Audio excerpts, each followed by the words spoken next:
కృష్ణంపాటి బాలబ్రహ్మచారి గారికి 367 ఓట్లు వచ్చాయి.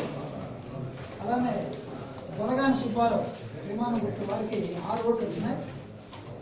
ఈ ప్రధాన కార్యదర్శి బ్యాలెట్ పత్రాల్లో 6 చలారీలు ఉన్నాయి.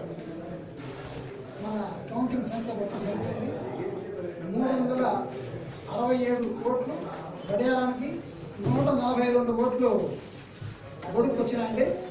మెజార్టీ వచ్చేసి 225 ఓట్ల మెజార్టీతో కృష్ణంపాటి బాలబ్రహ్మచారి గెలిచినట్టుగా ప్రకటిస్తున్నాం.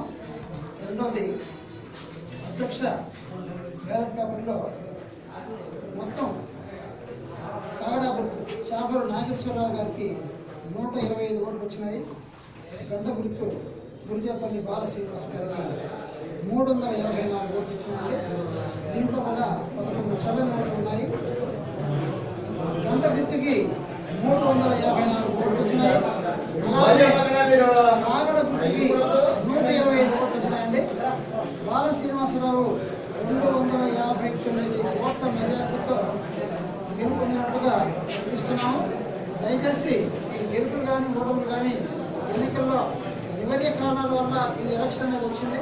మనందరం కూడా అంటే ముఖ్యంగా సన్నగాళ్ళందరం కూడా ఒకే మాట మీద సామరస్యంగా గెలిచినంత మాత్రాన గెలిస్తే ఇక బాధ్యతలు కూర్చొని అనుకోవాల్సిందే. ఎందుకంటే ఎన్నో వాగ్దానాలు ఉన్నాయి, అవన్నీ నెరవేర్చాల్సిన పని వాళ్ళ మీద ఉంటుంది.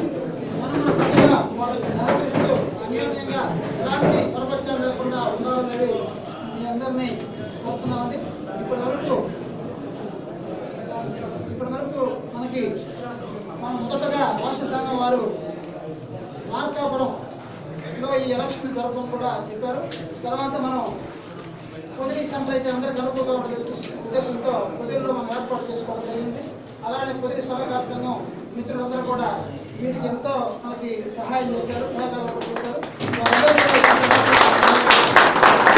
అలానే మనకి స్కూల్ ఇచ్చినటువంటి యాజమాన్యానికి కూడా మనం ఈ సందర్భంగా ధన్యవాదాలు తెలుపుకోవాలి.